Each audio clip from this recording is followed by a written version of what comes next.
So it's a half pour of all the bottom shelf liquors plus the contents of the bartender drink mat. Also, you pour it right in there. Oh. Yeah. Pour it into a pint glass, do a quick cheers. I call it a toast without equal. And you did that on a dare? A dare? What are you talking about? Okay. My draw. Give me a card. Oh, Never awesome. mind. Okay, so I am going to put Comet Ping Pong into play.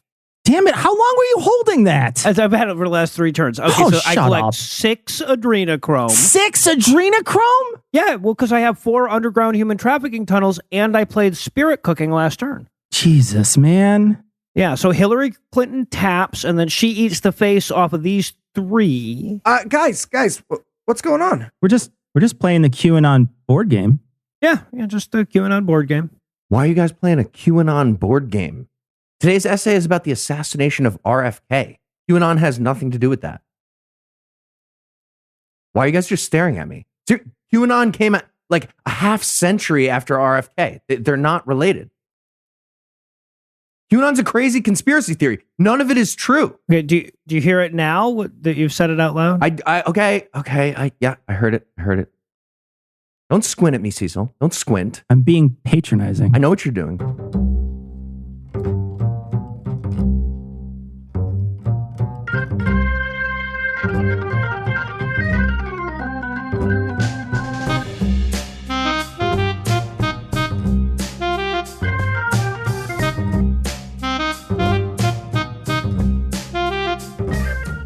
Hello and welcome to Citation Needed, the podcast where we choose a subject, read a single article about it on Wikipedia, and pretend we're experts because this is the internet, and that's how it works now. I'm No Illusions, and I'm going to be masterminding this episode, but to do it right, I'm going to need a few co-conspirators. First up, 2 masters who minded me saying I'd be the mastermind, Heath and Cecil. Okay, I am the bachelor of my domain. That's official. That board game was all about fiddling with a tiny white peg, so that tracks. Yeah, absolutely. It depends on what you compare it to, Cecil, whether it was tiny. I deserve an honorary degree in that, like a bachelor, like a graduate thing. So anyway, and also joining us tonight, 2 men who are pretty sure that the grassy knoll was the lady I got my weed from, Tom and Eli. Yeah, no, I'm still fairly sure that's the case, actually. It's not.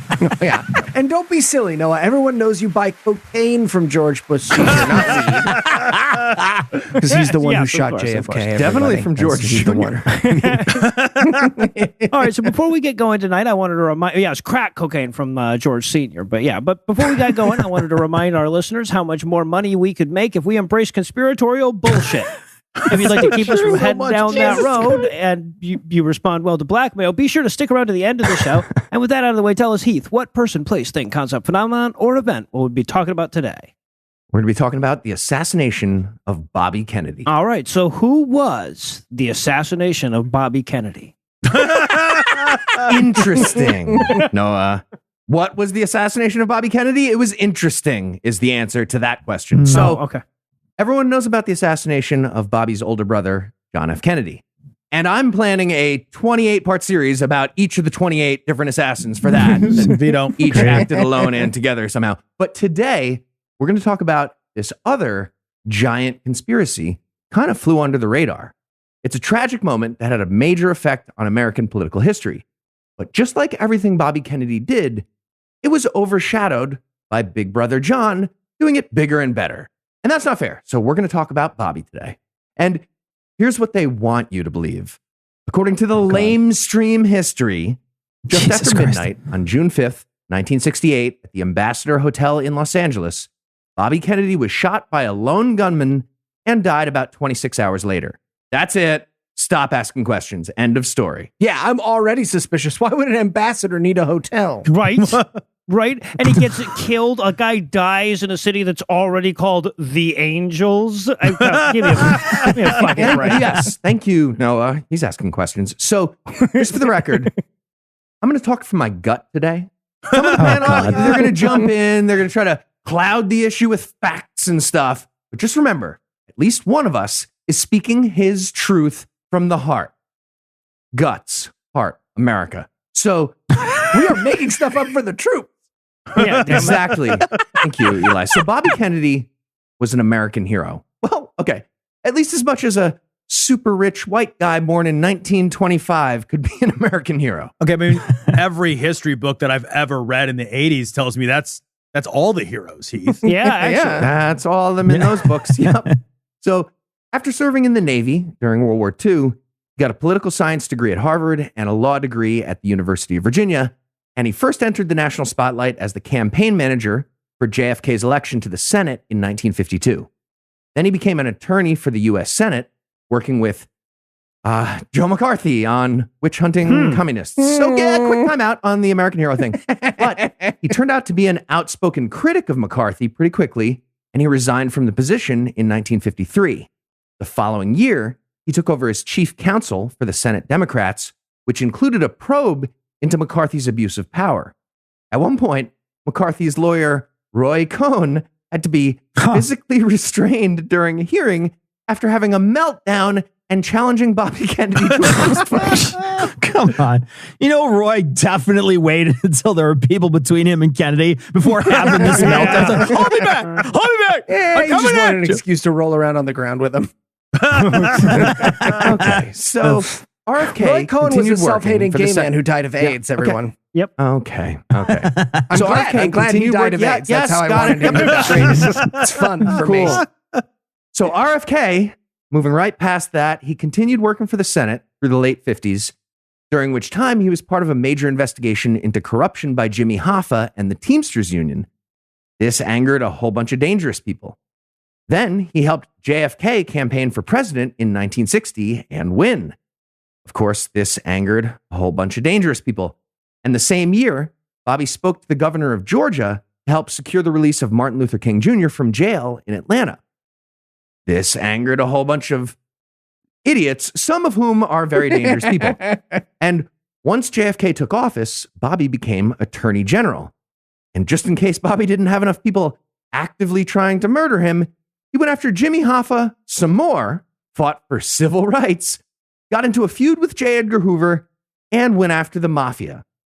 Honestly, the fact that he's still alive at this point in the story is impressive by itself. Yeah, it's like he's trying to get assassinated quick before a life insurance policy expired or something. Everyone knows what happens next. George H.W. Bush, the CIA, the FBI, Lyndon Johnson, the mafia, Fidel Castro, Hillary Clinton, and the Illuminati killed JFK. Absolutely, yeah. And also MLK. So RFK took over as the next Kennedy to run for president. In April of 1968, he decided to primary Lyndon Johnson, for killing his brother, of course, and RFK entered the race. And pretty quickly, he was a legitimate contender, especially after Johnson decided to drop out.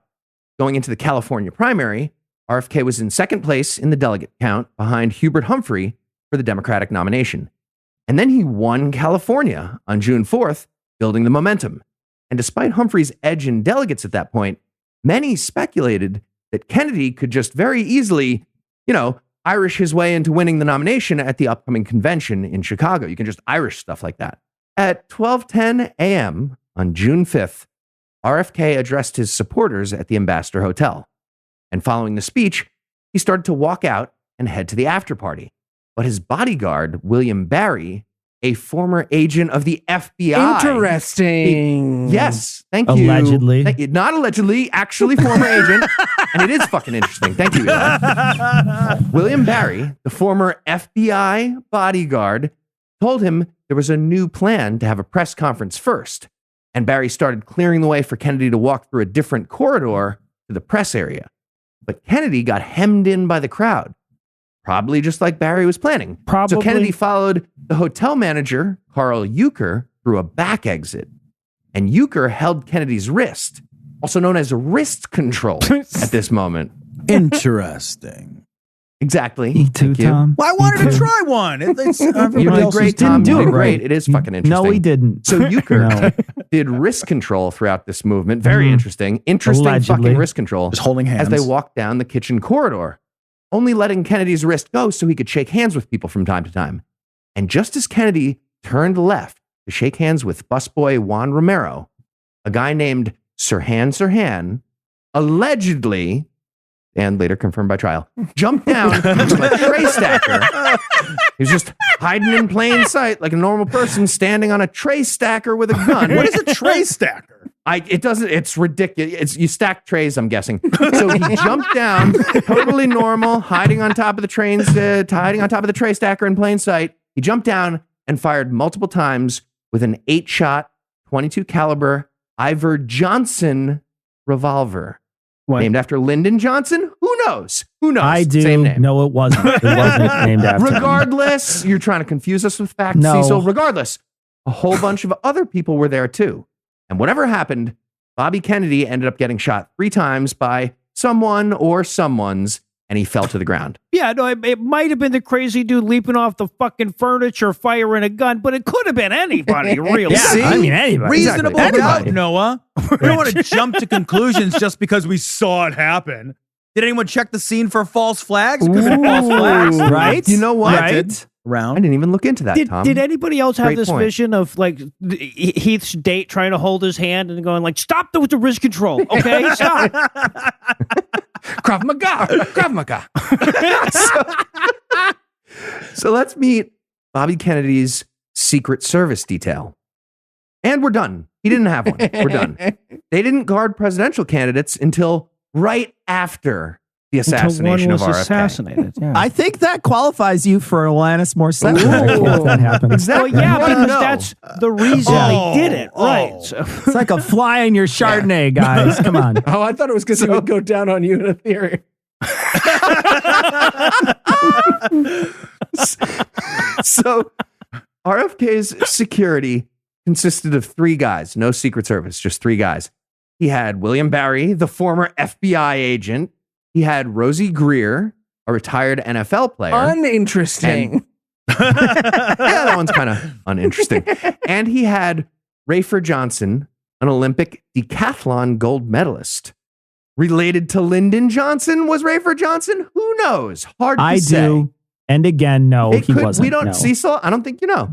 Check, No. check the DNA. Regardless, when Sirhan allegedly started shooting, Such a Barry distracting name. punched him in the story. face. Barry punched him in the face at this point, and Greer wrestled Sirhan against the wall and disarmed him with the help of writer George Plimpton.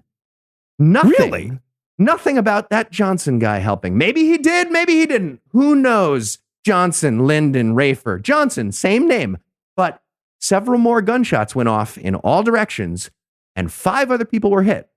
All non-fatally except for RFK, which was very convenient for those people besides RFK. was it like Heath gets non-fatally wounded by a stray bullet? He looks down at his profusely bleeding leg and he goes, that was pretty convenient. I was standing next to RFK. I might have. The guy they're aiming at, they shot. It's very convenient. One of the Thank you. at point You agree? blank range. It was convenient and interesting. So Yeah. there was a bunch of confusion at this point about who got shot. Well, And I mean, not amongst those who got shot. They No, had that on well- lock, is what I'm saying. George Plimpton's going, could have been me. I don't know. It was, it's like Duck, Duck, Goose. So one witness said the primary victim was Kennedy's campaign manager, Stephen Edward Smith.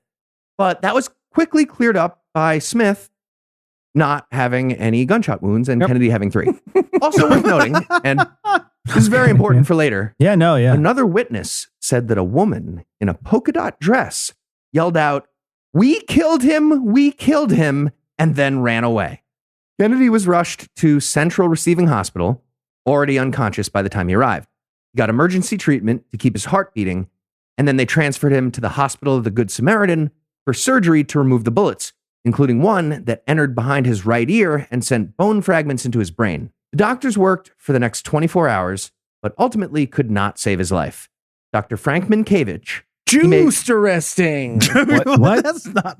because he has a Jewish last name, perhaps? Okay. Yeah, this is probably true. So that doctor of whatever religion or ethnicity, Eli, he made Juiced the following arresting. statement to the press. Quote, I have a short announcement to read, which I will read at this time. Stupid. Senator Robert Francis Kennedy died at 1:44 a.m., June 6th, 1968. With Senator Kennedy, at the time of his death, were his wife Ethel, his sisters Mrs. Stephen Smith and Mrs. Patricia Lawford, his brother-in-law Mr. Stephen Smith, and his sister-in-law Mrs. John F. Kennedy. He was 42 years old. Thank you. Stupid. Bye. And then he left. So I assume we're adding those family members to your list of suspects now, or Yes, we are. Great. Yes, we're building a picture. So let's meet the alleged killer. According to the standard story, probably engineered by the same people who rigged the Mandela effect about Shazam and Sinbad. According to them, Jesus. Sirhan is a Palestinian man who strongly objected to Bobby Kennedy's one-sided support of Israel in that conflict. Sirhan moved to the U.S. with his family in 1956 when he was 12, and after finishing school, he started training to become a jockey in California. But he suffered a major head injury, which is quite interesting, and he had to give up the jockey thing. Then he somehow converted away from Islam and became a Baptist, and then a Seventh-day Adventist, and then part of a third cult called the Ancient Mystical Order of the Rosecross, or the Rosicrucians. They, the Rosicrucians, just happened to teach a bunch of Illuminati stuff, like alchemy and sacred architecture magic and psychic powers and ESP. And a couple years after joining that cult, Sirhan just happened to very conveniently murder the mortal enemy of the mafia, the FBI, the CIA, and the Illuminati. But Sirhan doesn't remember any of it, except sometimes when he does, but mostly not. He mostly does not remember it. Following the shooting, Sirhan was arrested and admitted that he was guilty in a recorded confession on June 9th.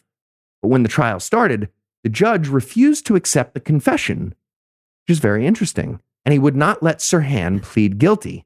Then Sirhan made a motion to have his counsel withdraw, which got denied by the judge.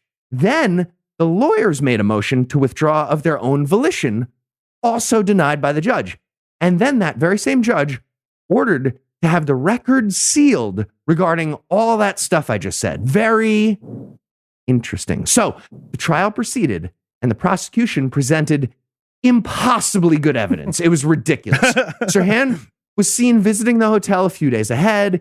He was seen practicing at a gun range. He might as well have had Kennedy's face on the target. And apparently, he told his garbage man, I'm definitely going to murder Robert Kennedy soon.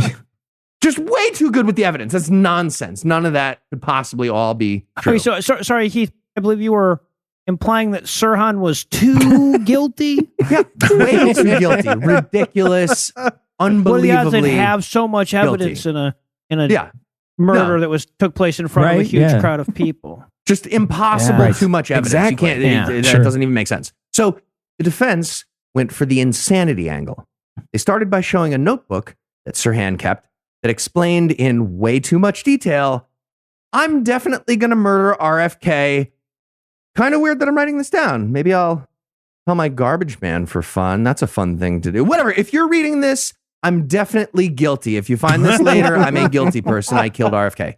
So the defense also got testimony from Bernard Diamond, MD, a professor of law and psychiatry at Berkeley, and an expert in forensic psychiatry, who stated in his expert Dr. MD opinion that Sirhan was suffering from diminished mental capacity at the time of his shooting. And the defense even called Sirhan to the stand, and they asked him directly, did you shoot Robert Kennedy? And he said, yes, sir, I did, but I bear Mr. Kennedy no ill will. And to this, because he's dead. And to this very day, Sirhan maintains that he has no memory of the crime or any memory of admitting to it in court. Starting in 1989. He started not remembering all that in 1989, but he doesn't remember. Keith, I get what you're doing here, but if you're going to ask people to believe that a person who very clearly did the thing they did, didn't do the thing they did, I'm going to need an entire season of Serial about it. Not just one episode of our show, okay? Listen, if there were podcasts at this moment in history, there would have been Serial about this. Absolutely. So, despite all that clear evidence, the insanity defense didn't work, and Sirhan got convicted and sentenced to death. But before the execution was carried out, California banned the death penalty, so now he has a life sentence in prison. And that gave us all a chance to find out the real story, which, according to multiple failed attempts at an appeal, is still that he definitely did it. But checks out. According to Sirhan and the highly reputable Robert F. Kennedy Jr., Yeah. something else No. was going on. Speaking of which, it's worth mentioning that on November 22nd, 2013, Sirhan was transferred to a new prison. And that day just happens to be the 50th anniversary of the assassination of JFK. Interesting. Thank you, Eli. Yes, it is. No. The California Department of Corrections called it, quote, a very unfortunate coincidence. And indeed it was. So obviously, somebody's hiding something. Probably multiple somebodies hiding multiple somethings. And on that tittillating implication that there may be information somewhere in the world that people other than Heath know, we're going to pause for a bit that we inappropriately dubbed apropos of nothing.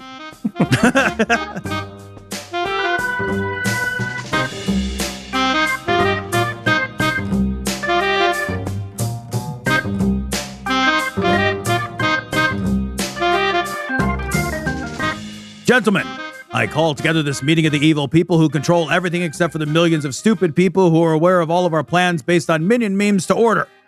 Now, today we're planning to assassinate Robert Kennedy. So what do we think? We could fake a skiing accident. Nah, it feels a little cartoony. Let's hold on to that one for a future, though, okay? Oh, what about a plane crash? No. We just use that on those musicians. It's all we need is another hit song about our evil plan. I mean, we could get someone to shoot him. Oh, could we, Alan? Could we? Because when we did the brother last year, you guys shot him from a different angle than from where our fall guy was. I mean, back and to the left? Seriously? Well, sir, actually, he was wearing a back brace. This is a common misunderstanding, but that's I not said wrong angle. Okay. Come on, people. Give me something to work with here. Okay. What if we set him up with a group of anti-science environmentalists who so thoroughly bamboozle him with pseudoscientific BS that his entire political legacy is overshadowed by the fact that he's a baby murdering idiot? Okay, see, now that's what I'm talking about. George, call our guys at the... Guys, real quick. Yeah, what is it?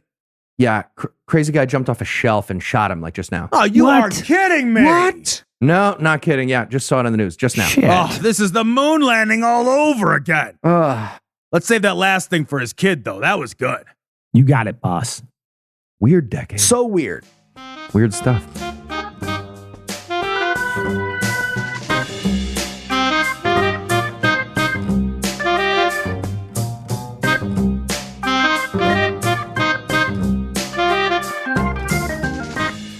And we're back when we last left off, and it was entirely clear what happened. But don't worry, Heath's going to take care of that in the second half of this episode. I'm going to ask some questions. So Okay. here's a rundown of some of the very important questions raised by a number of free thinkers who think for themselves. Settle down. I'll Settle start down. with the location of the bullet wounds, which suggested that the shooter was behind RFK.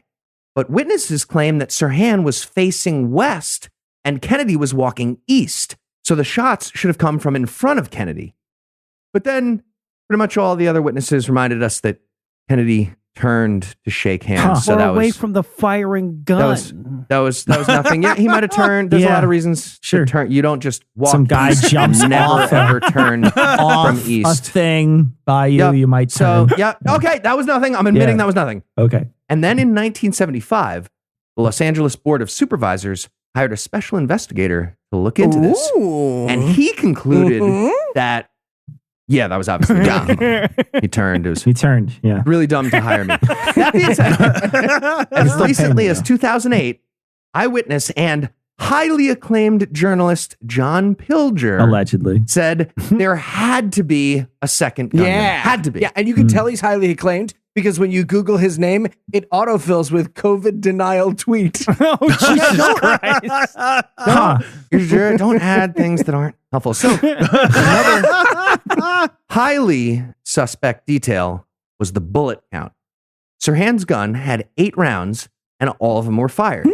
According to the official story, those were all the shots. 3 bullets hit Kennedy, 2 of which stayed in his body, and the other 5 bullets hit 5 other victims and stayed in their bodies. That leaves 1 bullet that would be lodged somewhere in the room. But the police found 3 bullet holes in the ceiling. Now, they later claimed that some of the bullets must have ricocheted off the ceiling and then turned in midair, mind you, and lodged in those victims. Very convenient. But let's assume bullets can just ricochet like that. Well, I mean, hitting something and then changing direction is what ricochet means. Why else would So that just- word exist? Yeah. That what it- still doesn't explain okay. a witness being told by police that the police removed 2 bullets from a door frame. Interesting. That makes at least 9 bullets. Also, the police removed that door and the ceiling tiles and incinerated them right after the original trial. Right. Why would they do that? Why not keep those at Oh. least for a little bit? No, Why would no. you incinerate that right away? You're misunderstood. They did keep them. They're in a giant warehouse next to the Ark of the Covenant and a crystal skull. There you go. Right there. Yeah, no, but that's a legit complaint, though, because honestly, how much room could every piece of relevant evidence collected in a homicide investigation in the last 53 years really take Right. up, right? There's Yeah. no reason Yeah, not to just hold on to all that Whatever. shit. What are we doing with Wyoming? There you That's go. right. Wyoming. We're set. We've got all Nebraska. the evidence. A never-ending warehouse. And speaking of bullets, there's some acoustic evidence to consider as well. Keith just starts singing So- Blackbird. So the prosecutors refused to release any evidence for 20 years, but they finally had to open up the evidence file to the public in 1988, which included an audio tape that captured the gunfire.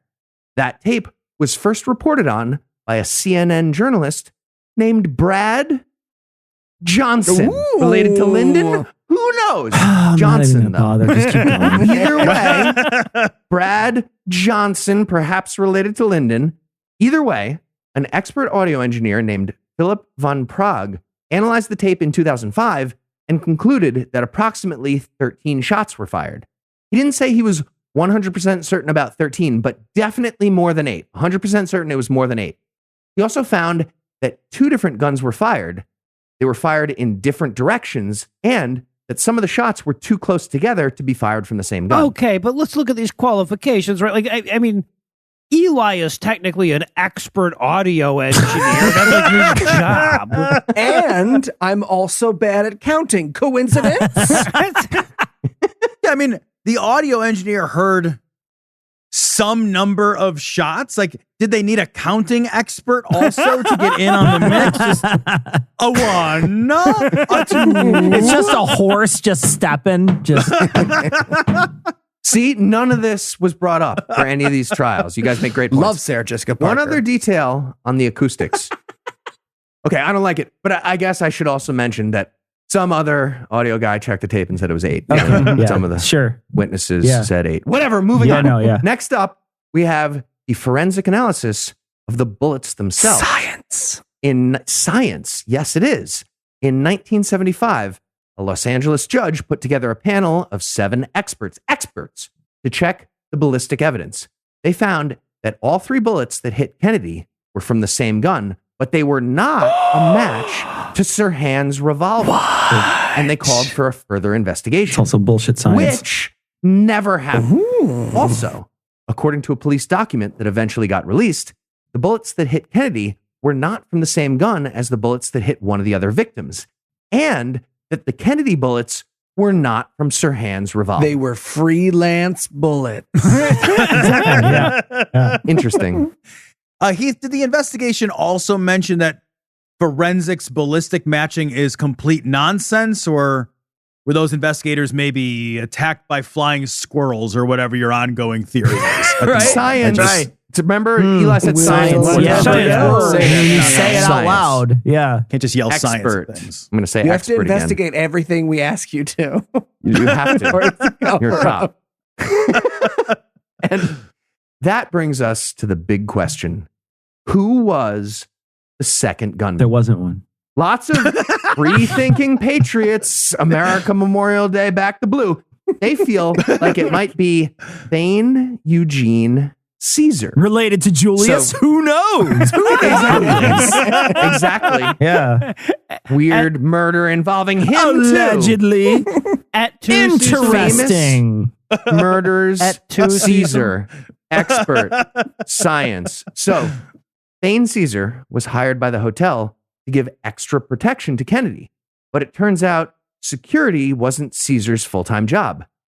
Seems like you'd hire a full-time professional for Robert Kennedy, the senator, maybe president one day. But no, they hired Caesar, who was a plumber at the Lockheed aircraft plant in Burbank. Lockheed, government, shady, America, Okay. protect the blue. And apparently that so-called, quote, plumber job included high-level security clearance from the Department of Defense. And following the shooting, Caesar told police that he drew his gun but never fired, and said his gun was a Rome 38 caliber, not a 22 caliber like Sirhan's. Strangely enough, the police never asked to inspect the gun that day. Yeah, that's Just let him because go. he asked the police if he was being detained, and they had to let him Right. go. It's a sovereign citizen. Exactly. Yeah, the old hire a guy to shoot someone during a different assassination attempt trick gets him every time. Ah, Perfect crime. It worked on the brother. It worked on the brother. I will kill you, Eli Bosnick. And They'll moving know on I to did another. it. They'll know I moving did on. it. Yeah, Are you going to tell the garbage man? yeah. No, I will jump off a fucking tray stack and shoot you. I swear.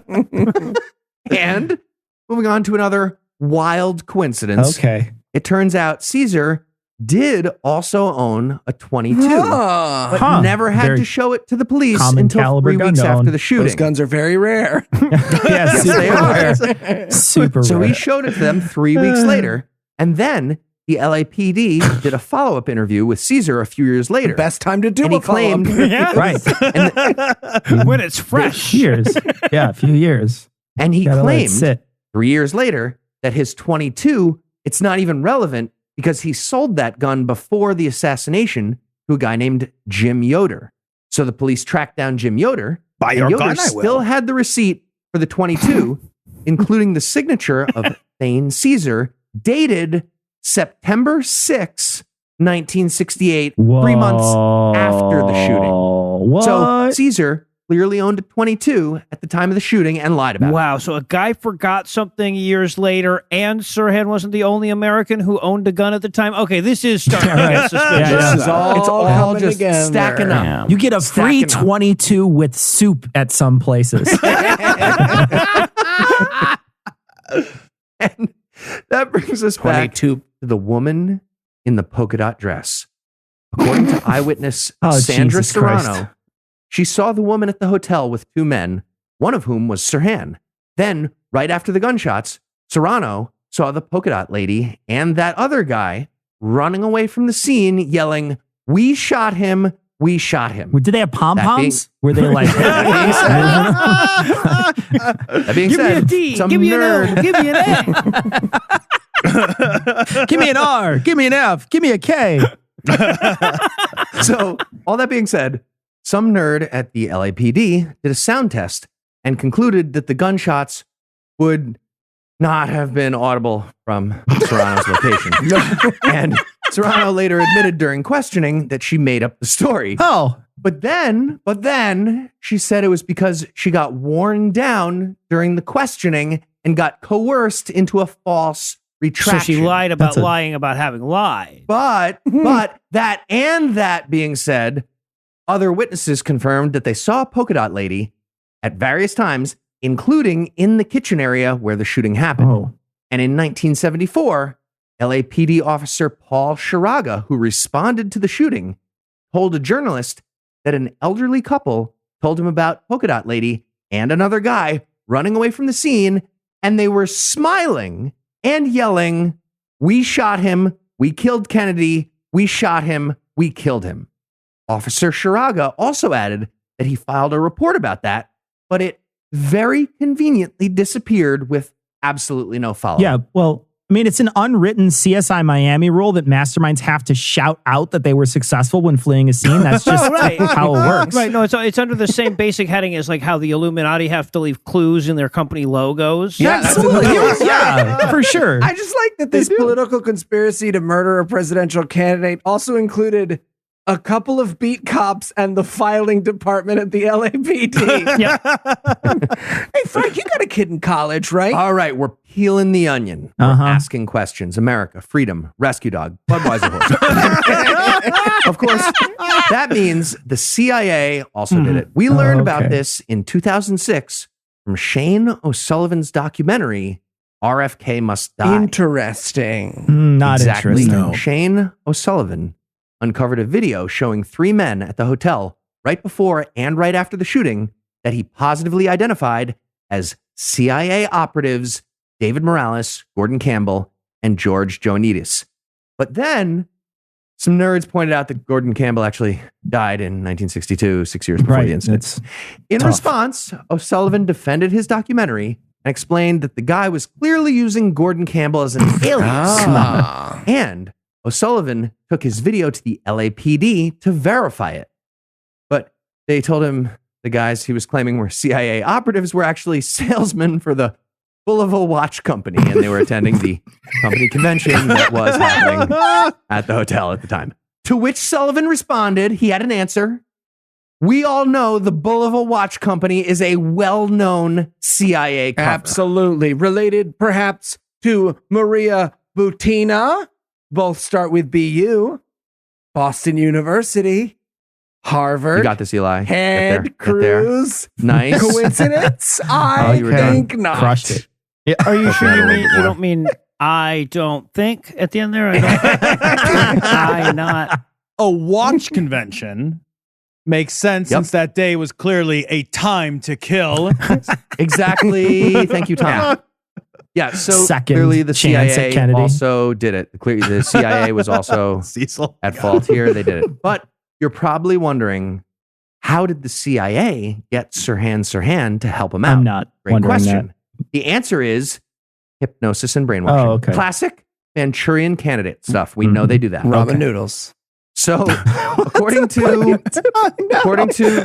the paragraph on Wikipedia about the Manchurian candidate theory, Oh, Sirhan okay. was psychologically programmed to be a killer by the CIA, probably using MK Ultra drug magic. No. And then they wiped his brain Oh. so he wouldn't remember anything afterward. And this is backed up by professional psychologist and hypnosis expert, Dr. Edward Simpson Callis, who spent 35 hours analyzing Sirhan Sirhan at San Quentin Prison in 1969. And he concluded that Sirhan was definitely hypno-brainwashed MK Ultra. Ah, yes, hypnotists, masters of the human mind, dominating the highest levels of government, and also comedy clubs with a 2-drink minimum. Yeah, super useful stuff there. Yeah. Yeah. And could be Yeah. rich if they wanted to be. They love working colleges. So, bottom line, Bobby Kennedy was just about to expose the Fed as a Ponzi scheme and change our dollars into gold bitcoins, just like his brother was about to do. And then both of them got killed by allegedly one random guy working alone with magic bullets in a way that makes no sense. Yes. Or you can believe some nerds who say it's just the simple explanation and not the super awesome convoluted one. You decide. You decide. I did. Skeptic. You decide. I'm hesitant to ask, but if you had to summarize what you've learned in one sentence, what would it be? Occam's razor's boring. And probably right most of the time, but it's Probably, boring. yeah. But boring. All right, But boring. hesitant to ask this one too, but are you ready for the quiz? Game on.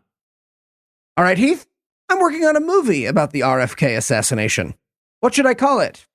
A, Stop or My Mob Will Shoot. B, Eternal Sunshine of the Shotless Mind. Or C, That's pretty good. Weekend at Bernie's. The answer is definitely C, Weekend at Bernie's. That is correct. That's taken. All right, Heath. Entertaining conspiracy theories is just a spot of harmless fun unless A, you burst into a pizza joint with an assault rifle. There would be harm in that. Yep. Okay, good one. B, you burst into the Capitol building with an assault mob. That's pretty good too. Okay. Or C, you burst into politics with an assault on truth. Huh. Okay, this is definitely a D. Don't be a Republican, all of the above. Damn, I Yes. thought I had you. All right, Heath. Which following fun fact about the RFK assassination nice. did you Love miss in this episode? One fact. A, Yeah. Sagittarius was in its third phase the evening before RFK's death. Sagittarius is a half-horse man firing a weapon, and the three major stars in that constellation are Rookbot, Alpha Fornacis, and Caus Borealis. Take the first letter of each, and it spells out RFK. RFK. B. The stars There's more. That's such B, a fun fact, Cecil. The gun was a .22 caliber Johnson. Lyndon Baines Johnson died on the 22nd of January, and both January and Johnson have 7 letters in them. He also they died do. in 1975. 1 + 9 + 7 + 5 = 22. 22. C. Numbers did it. Sirhan in Muslim means wolf Muslim's in not a 1944. Don't correct me.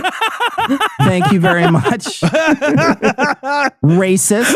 In 1944 to 1946, RFK served in the Navy aboard the reserve destroyer ship, the USS Donald W. Wolfe. The captain of that ship, Gerald Wright, would go on to become the ambassador of Taiwan in 1963. RFK was killed by Sirhan Wolf and was killed in the Ambassador Hotel. Ambassador Hotel. Ridiculous. D. All the Jews that worked in the Ambassador Hotel called in sick that day. It's true. I've heard that. I'm thinking it was D. They all called in sick. Sorry, it's E. None of the above. It's all made up, just like the rest of this essay. All right. Well, I just presented the facts. You decide. I was already That's all going we're to say doing. it before that, but Budweiser Cecil is horse. obviously the winner now. Very clearly the winner. Oh, sorry. Noah should go. Okay, yeah, there you go. All right, Yeah, well, there for you go. Tom, Cecil, Eli, and Heath, I'm Noah. Thank you for hanging out with us today. We're going to be back next week, and by then, I'll be an expert on something else. Between now and then, you can find Tom and Cecil on Cognitive Dissonance, Heath and me on Scathing Atheist, God Awful Movies, D&D Minus, and The Skeptocrat, and Eli on the tallest tree in Cecil's property, cry-jerking his way through another dinner he wasn't invited to. And if you'd like to help keep this show going, you can make a per-episode donation at patreon.com/citationpod or leave us a 5-star review anywhere you can. And if you'd like to get in touch with us, check out past episodes, connect with us on social media, or check the show notes, be sure to check out citationpod.com. Bald eagle. Caw-caw. America.